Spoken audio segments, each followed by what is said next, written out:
Hello, welcome to the Entrepreneurs Network. I'm Rick Anthony. Buying or selling a business, particularly a family business, can be a daunting experience, not for the faint-hearted.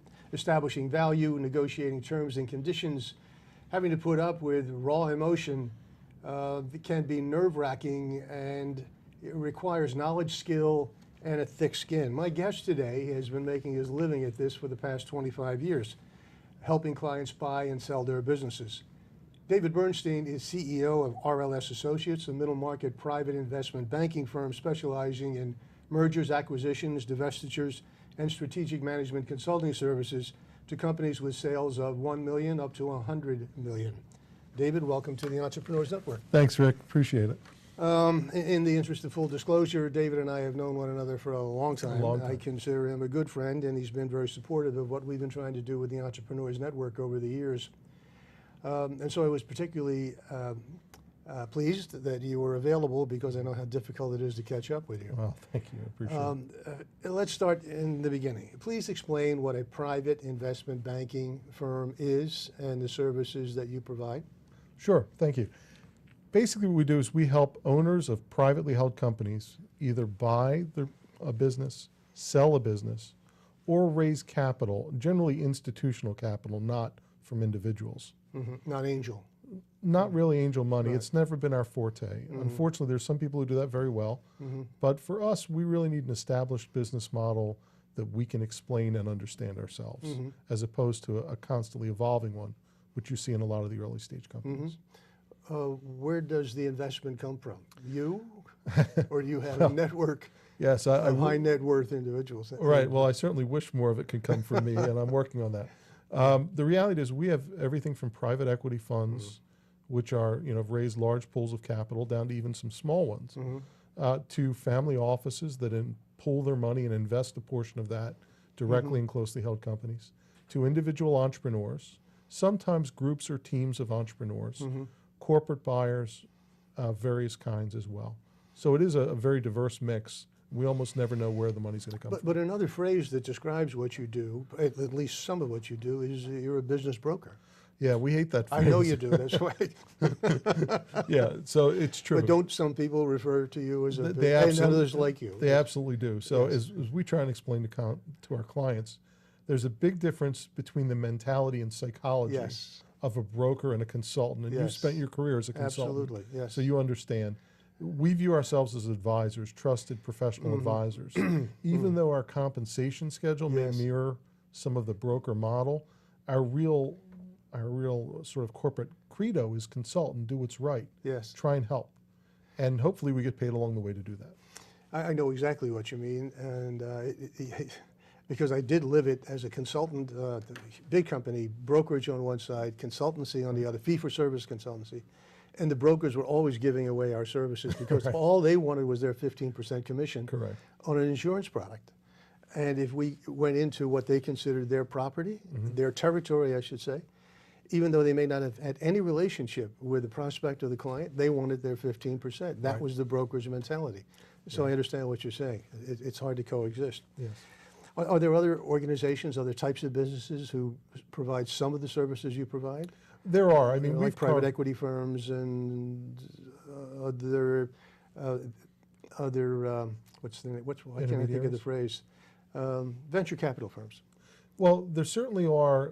Our role is more as the advisor than it is mm-hmm. the source of the capital. So we tie the owners or prospective owners and the capital and the opportunities together. Mm. There are other firms like ours who either do what we do or do other things that are similar in some ways. Often it's hard for people to distinguish between us. Yes. The private equity world is really a source of capital. Mm-hmm. Some of them are clients of ours mm-hmm. where they're directly investing mm-hmm. in deals that we bring to market. And sometimes they hire us to help them find acquisitions, mm-hmm. either to add on to their existing portfolios or as new platform acquisition candidates. Do you specialize in any particular industry? We don't. We've been generalists. Across the board? Yeah, we pretty much do. We don't do early stage. I mean, that's one of the things that we really don't excel at. We don't do much in the way of retail, but we've done some extraordinary situations. Mm-hmm. But we do cover almost every other sector. And most businesses really sell the same way. The process of what we have to do is identical, whether you manufacture tabletops or you film shows, TV shows. It's all the same. So to us, we are generalists. There are certain niches where we just happen to have, by accident, a lot of experience, but the disciplines are all the same. All right, if I have a company, it's a family-owned business, and I want to sell it, and I go to you, or perhaps others, but I select you, what's the deal? How do you make your money, and how do you make money for me? Right, and really the second part is the more important part, right? Because why would a client use us if they weren't going to feel they make more money Right. and weren't in fact going to make more money? Now our business model is really 100% referral based. So I don't know how to sell my company. That's not what I do. What I do is I meet with people and talk to them about their objectives. So the first thing we do is talk to an owner about what they're trying to accomplish and why. And we give away free consulting. Now that is not the way the consulting world normally works. No, well, the good consultants do that. Right, I agree. Yeah. I agree. They make but- an investment. Right, you make an investment, you Right. provide value. I call it lead with value. So we lead with value, which means we sit down and talk to people about this world of ours and what we do and the people Right. who are in it and the different kinds of firms, the different kinds of services they may or may not want. But mostly we focus on their objectives and trying to figure out if they're really ready. Because oftentimes a company hasn't really been prepared for sale, Yes. which means they often won't maximize their exit, which for most owners is the key point. So we start off with this sort of free consulting up front, and we do things like even tell them what we think they can achieve financially, what it might be worth. It's not a formal valuation like most valuation experts will publish a big Yes. book, but it is probably every bit as accurate in terms of how the market's going to view them. So we give away all of that service up front. If they decide to hire us, they then engage us and we go down the road to work together.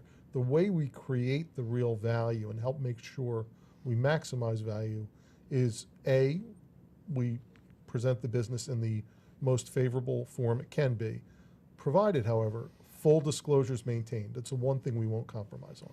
So the clients who are looking to sweep things under the rug are never RLS clients. We won't take them on. And that's part of the reason we give away the consulting in the beginning. We get to know them and see how honest they are. Have you ever turned away a prospect? I've turned away a lot of prospects. Really? Oh, yes. In fact, there was one that was so bad that I not only refused to represent them on the sell side, but I decided to represent a buyer, and we got a very, very favorable deal for our client. So kind of punishment, if you will. At the end of the day, we can only work with good people we trust and like, and really you only should in Yes. life. Life's too short. So what we do is we take them, we look at their objectives, we come up with a strategic plan to achieve them. The plan is a multi-channel marketing process. It's confidential, but it's expansive. So we'll look all across the world. We'll look at the private equity markets, if that makes sense. We'll look at family offices, search funds. We will cover the whole landscape that we possibly can. The idea being to find as many qualified buyers as possible, financially qualified and interest and aptitude qualified.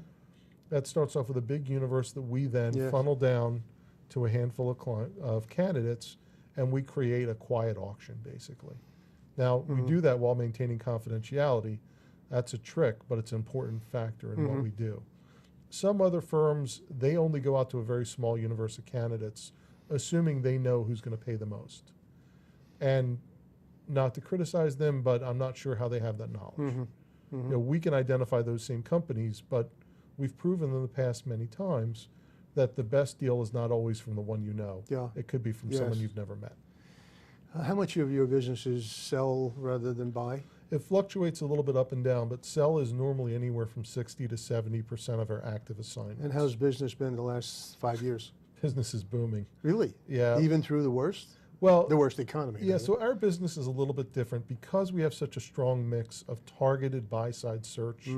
We're never really dead in the water, unlike some other investment banking and M&A firms. We also, since we rely on referrals and we're a trusted partner with our referral sources, we get called into things that aren't necessarily ready for the broad auction. So we always have work. Now, certainly during 2009 and 2010, Yes. our inflow of prospects on the sell side was diminished. Not non-existent, but diminished. On the other hand, our buy-side prospects were so robust because companies were struggling to maintain where they were Yes. or find ways to grow when the economy wasn't supporting their organic. Growth through acquisition. Right, so Yeah. growth through acquisition became a great way, and Sure. guess who does that for a living? Yes, RLS Associates. Right. What a coincidence. Is your business then a barometer for the broader economy? And do you anticipate it or lag? We definitely lag it. Do I you? mean, my personal belief is that we lag it. Now, we don't have the dramatic ups and downs that some other firms do in our Right. industry. However, sellers generally are slower to come to market when times are bad. And that kind of makes sense. Their numbers are Sure. depressed. Buyers are sort of jaundiced against the idea of good projections, positive projections, no matter how good your history is. So many sellers will pull back, or just in times of uncertainty, even if it's not a bad economic time, they'll sort of be like a deer in the headlights and freeze Yeah. up. So that certainly happens. So I would say those sellers don't normally do it until it's become widespread knowledge. And as a result, they lag. And David, I would think, because so much of your business is with family-owned businesses, that you are or will be riding a crest for a very long time as the boomers who started their businesses 25, 30 years ago are finally confronted with, what do I do now? They don't want to turn it over to their idiot children, or they can't. They just don't know what to do. And my experience has been they call their accountant, they call their attorney. Who do you know? Who can I talk to? Because I need somebody first to value my business, because I don't know what it's worth. Somebody I can trust. Because as you know better than I, that's alchemy to some extent, valuing sure your is, business. yeah. And then, to your point, really coming to grips with, oh my God, I'm going to sell this asset, this thing I've spent my life building. Am I really willing and able to do that? You go through that entire psychological storm, I think. We do. But what I'm point is, you're going to have more and more of it, aren't you? As the boomers get older and businesses. Right. In the Philadelphia market, I'm told there are about 4,300 manufacturers left in the Delaware Valley. That's a fertile market for you, I think. All It those is. relatively small businesses that have to be sold. Yes, and so it is, and we love manufacturing. It's not by any means all we do. Yes. But we do love manufacturing as well. So when I started out in this business in 1988, the demographics were a little younger, but supposedly the wave was coming. Yes. And what's happened is that wave has been very modest over the years. It's been building slowly. Do I see it accelerating? And I do. And is it ever going to be a huge tsunami? I don't believe so. And even though it should, the reason it's not is because of what I call the boots on guys. The guys who will hold on to their business, and some of them are women, that can't make that psychological decision. Yes. The idea of selling is the same as death to them. Yes. And those people, their businesses will wind down. They'll take them to the point where there's nothing left. You know, I It's had one guy tragic. tell me, it is awful. It's tragic. And what happens to the employees? Yes. And I had a guy tell me, I said, well, what is your plan? I mean, what are you going to do? The gentleman happened to be in his late 60s, early 70s at the time, and by the way, still running his business 7 or 8 years later. I said, what's your plan? And he said, well, the last check I write will be to me. And I said, well, what about your employees? And he said, well, they can always get other jobs. And I said, well, I'm not sure that's true. But okay, I mean, it's your business, you get to make the decisions, but incredibly selfish. Now, on the other hand, I have some clients, and one very notable one who we did a deal with in Chester in December of 2008 while the bank meltdown was going on. Yeah. We got a deal done and financed for that seller.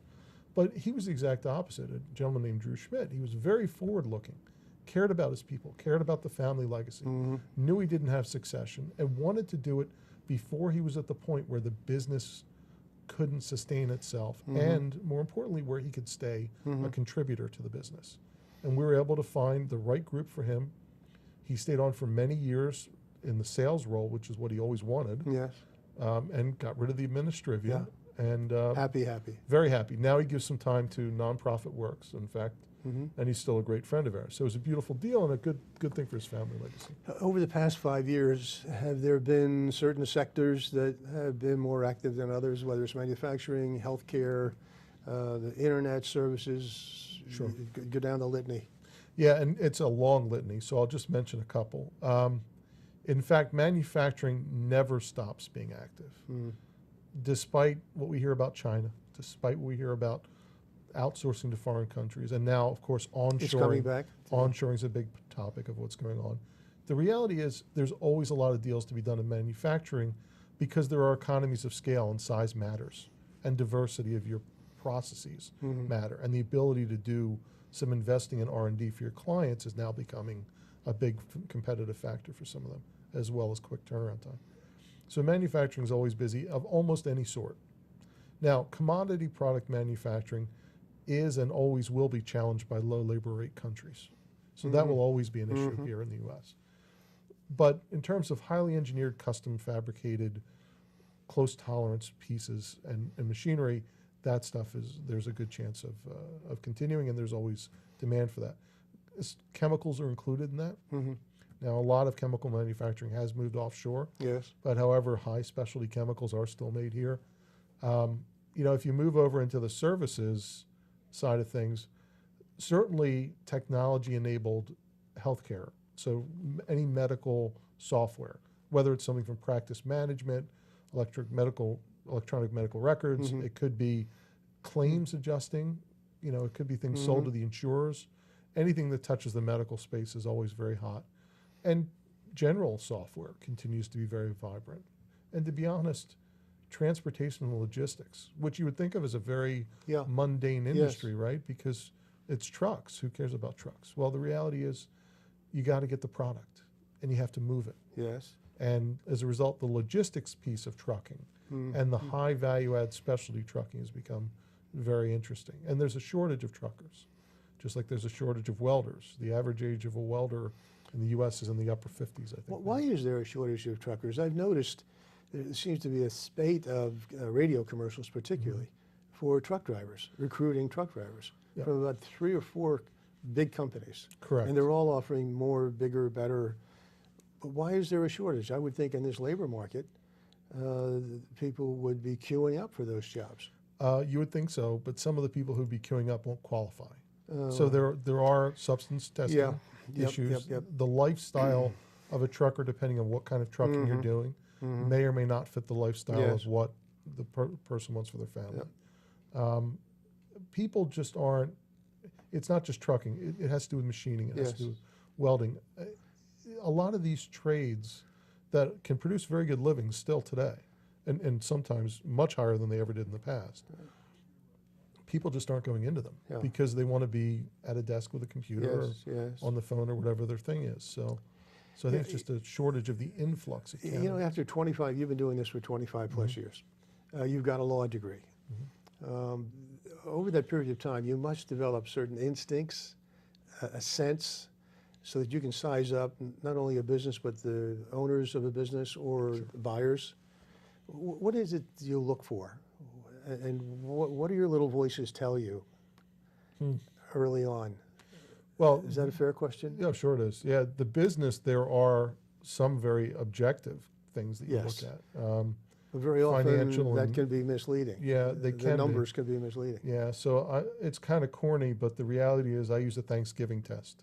What's that? So the Thanksgiving test is, are these people I'd be comfortable having in my house for Thanksgiving and spending all day with? Yes. Not just coming in for an hour and leaving, but spending all day with. And uniformly, if I look at the RLS client base, they are. And that's a blessing. I mean, it's just, and by the way, if I look at the RLS team, my colleagues, they are. So these are really old-fashioned ideas, but the reality is they work for me, and they always have. So I look at the people, I try and figure out if they're the kind of people that I really like, respect, and trust. And am I fooled every now and again? But to be honest, it's not very often. And I do this all the time. So the business side of it, you know, we've actually developed not just valuation metrics and models, we've had those, and everyone presumably in our industry has their own version. But we've developed some other very interesting tools for assessing if a business is creating value in itself and how well it's doing, scoring subjective and objective criteria. Now, none of that is a substitute for the gut test, the Thanksgiving Day test, but, but if you use all these things in conjunction, it kind of vectors you in on an answer. If someone comes to you with a business they want to sell, are there three tips? I'm sure there are a long list of tips, but are there three that come to mind that you would offer counsel to someone who wants to sell the business? Sure. Well, number one is planning.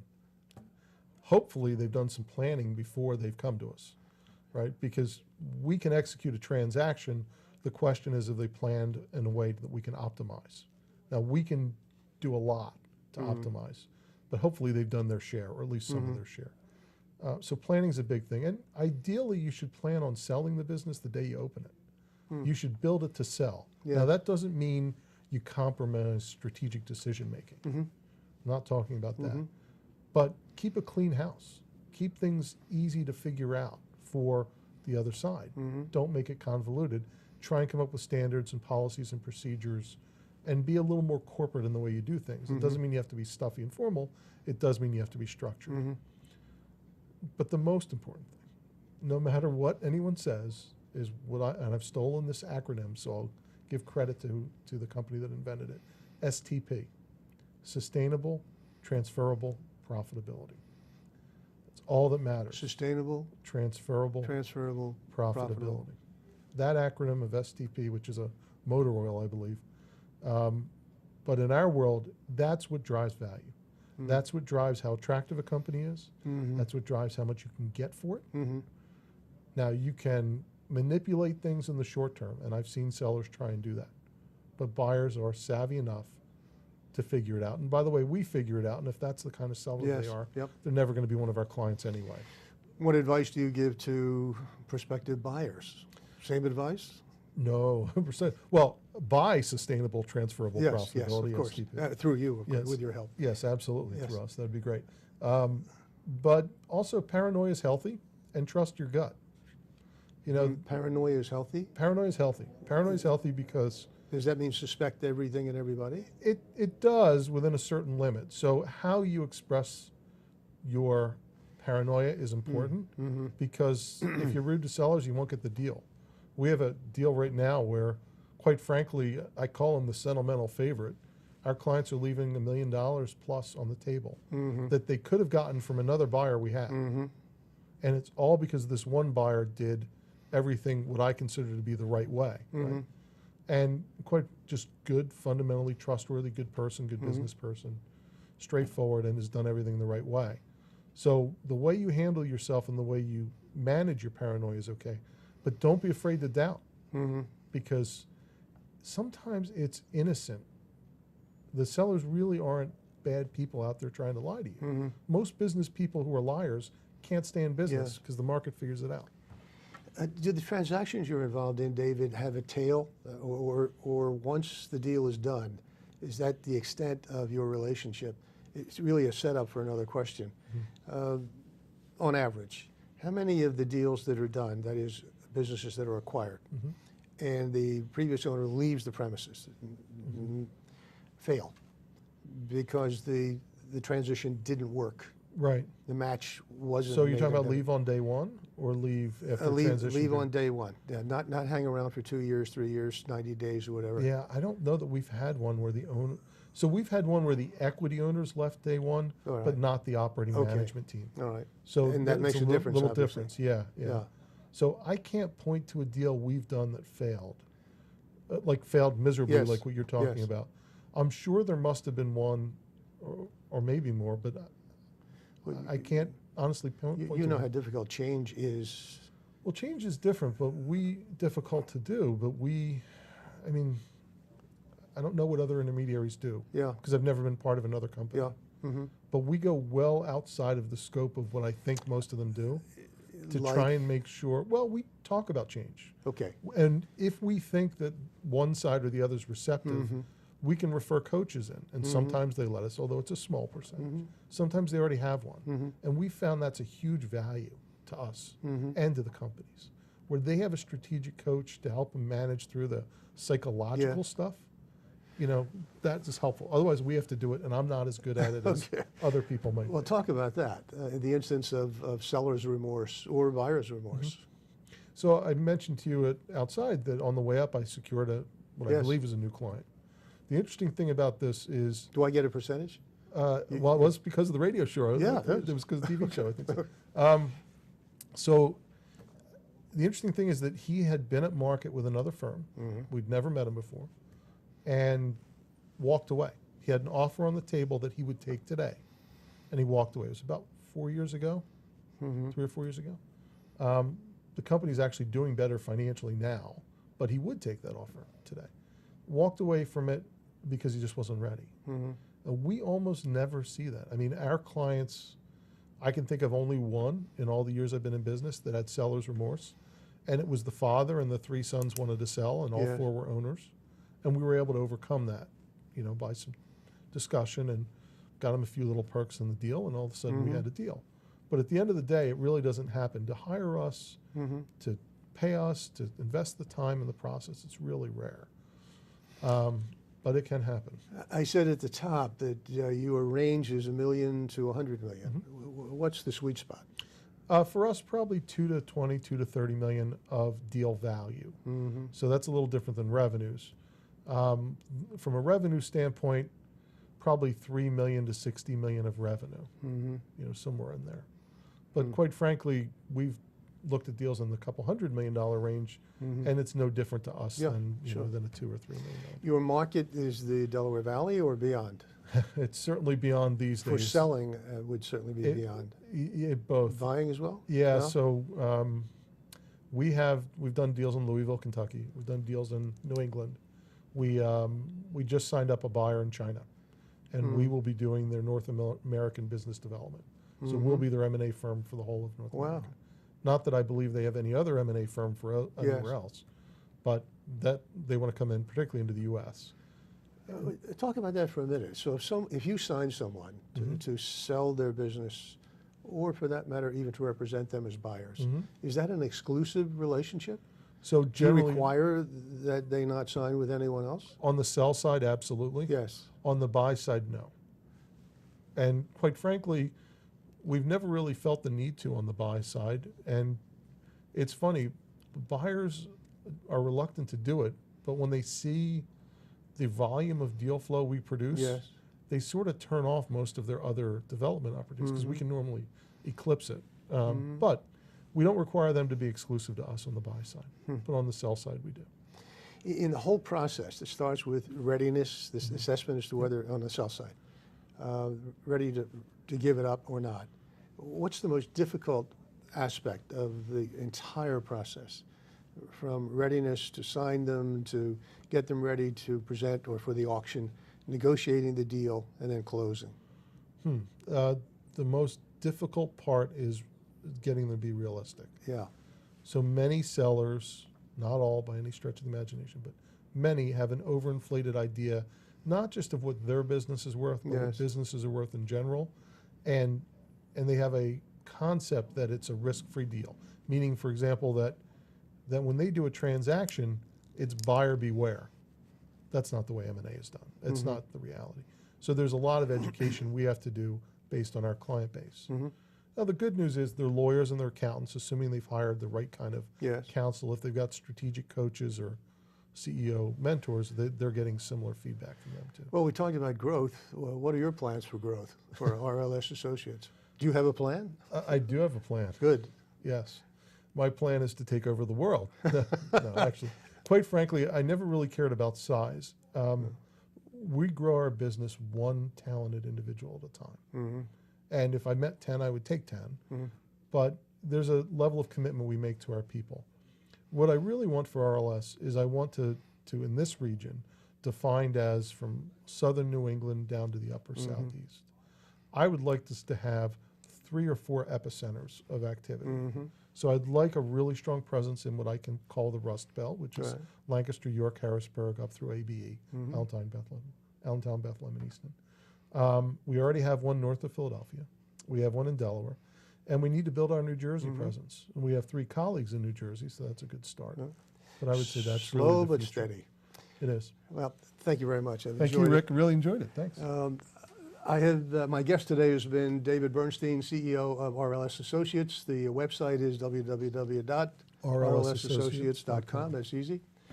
Until next time, this is the Entrepreneurs Network. I am Rick Anthony. Take very good care of yourselves.